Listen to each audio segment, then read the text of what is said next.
I'm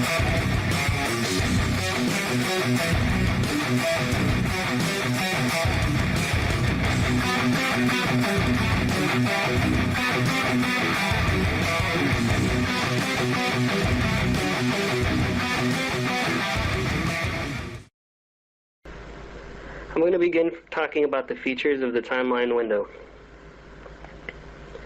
This is the Comp tab area, or the composition tabs.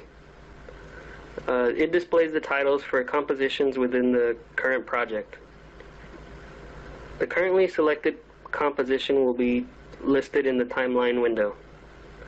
By clicking on the tabs, you can switch between compositions. Notice that the display in the composition window also changes to coincide with the timeline window. This is the time display. It shows the number of frames per second that the composition will play at and the current frame that you are currently working on.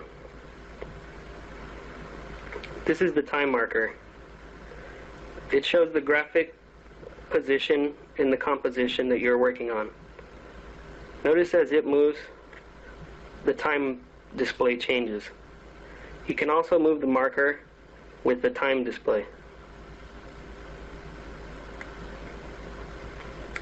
These are the layer bars. They display when the layer will be visible in the composition.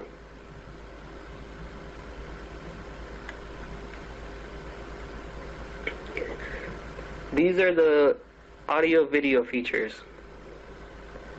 Here you can turn layers on and off by clicking the eyeball, or showing only certain ones by hitting the solo button. You can also lock the layer so that nothing can be done to it.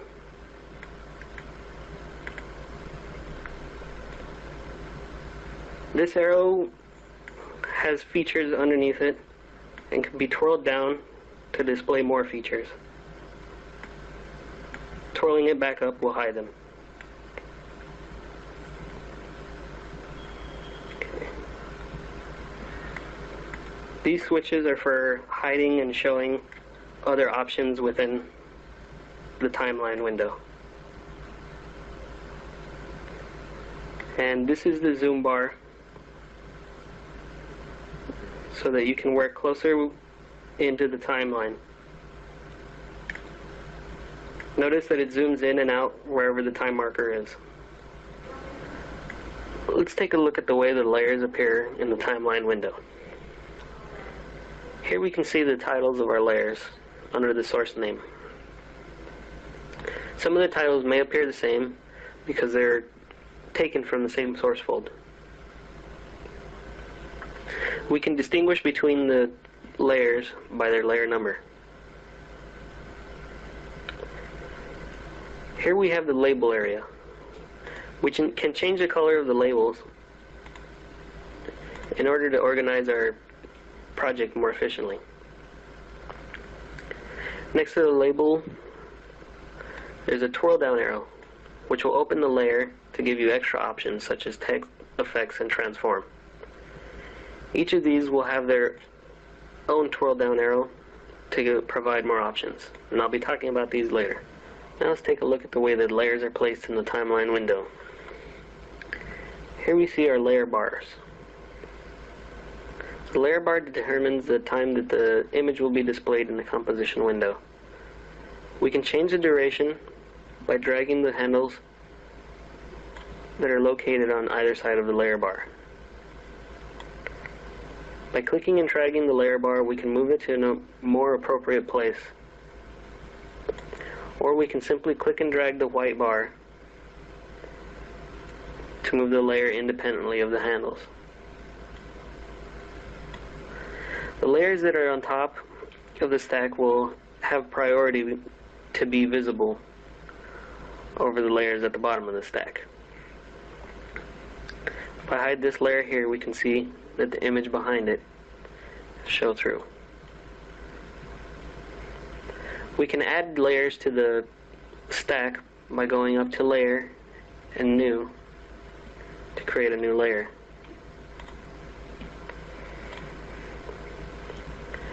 Doing this will add a new layer to the top of the stack.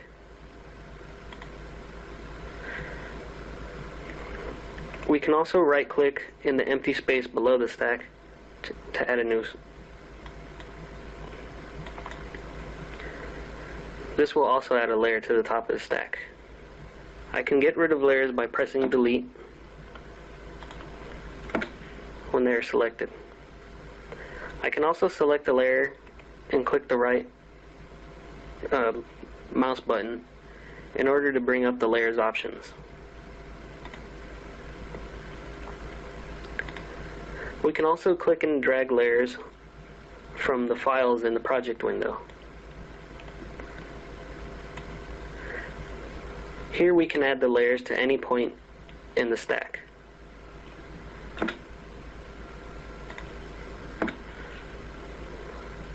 We can also click and drag from the project window into the composition window. This will also add a layer to the top of the stack. Let's take a look at the types of layers that we'll be using in our composition. The first type of layer that we have is the text layer. The text layer brings up a palette that we can use to change the font and the size of our characters.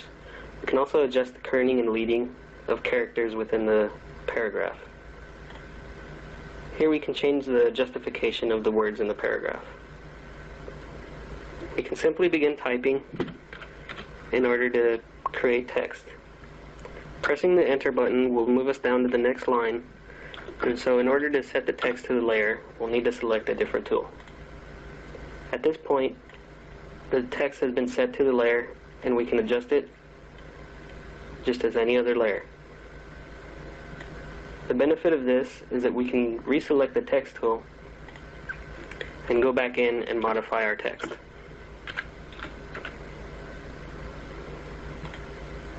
We reselect another tool, and the text will be set to the layer as it was before.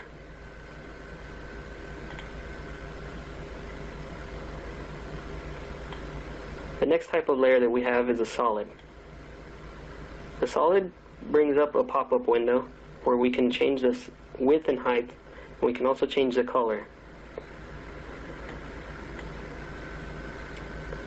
The solid is a simple box shape and can be used in many ways and can be transformed in all sorts of different manners. The light and the camera are two types of layers that are used in 3D space, and I'll be getting to those later on in the training. The Null Object is a blank dummy object layer. Its purpose is to affect multiple layers from the location of one layer. So I can adjust these two layers using this one layer instead of having to adjust each one separately.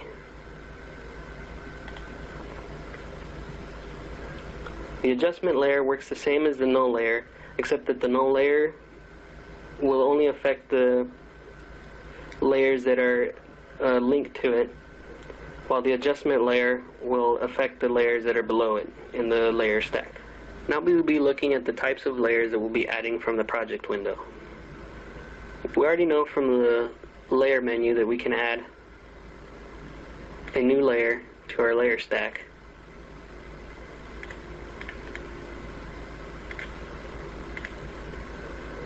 And it'll appear in our composition window. It also appears here in the project window, and we can simply click and drag to add another layer to the layer stack. The other types of files that we'll be using from the project window are stills, video clips, and audio. Stills work in the same manner as solids, and you can see that their layer bar reaches across the entire time span of the composition. Here we have a movie file. The movie file's layer bar only goes from the point of the beginning of the movie clip to the end of the movie clip, and the same goes for the audio file.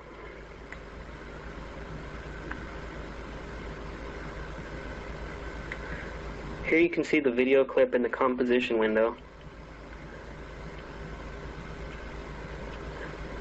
And you can see how it disappears once its layer bar is finished.